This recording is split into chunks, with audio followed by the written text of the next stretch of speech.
చాలా సంవత్సరాల క్రితం దైవజనులు భక్త సింగ్ గారు, ఆయన దేవుని చేతిలో చాలా బలంగా వాడిన దైవజనులు. కొన్ని వేల సంఘాలు ప్రపంచవ్యాప్తంగా స్థాపించి దేవుని సువార్తను ప్రకటించిన దైవజనులు. సిక్కు మతంలోంచి యేసు ప్రభువును అంగీకరించి ఆయన ప్రభు కొరకు కడ ఊపిరి వరకు నమ్మకంగా జీవించారు. యేసు ప్రభుని ఆయన అంగీకరించినందుకు చాలా వదులుకోవాల్సి వచ్చింది ఆయన. కానీ వాటన్నిటిని లెక్క చేయకుండా అవన్నీ దేవుని కొరకు తృణప్రాయంగా ఎంచుకొని ప్రభువును మాత్రమే ముందు పెట్టుకుని అద్భుతమైన సేవ ఆయన చేశారు. పరలోకపు పిలుపు ఆయనకు అందేంత వరకు కూడా దేవుని సేవలో నమ్మకంగా ఆయన కొనసాగారు.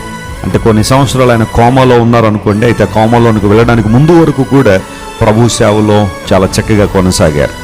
ప్రార్థన అంటే ఏంటో, ప్రార్థన చేయడం అంటే ఏంటో ఆయన ప్రసంగాల్లో అనేక సార్లు సంఘానికి ఆయన తెలియచేస్తూ ఆయన కూడా ఒక చక్కని మాదిరి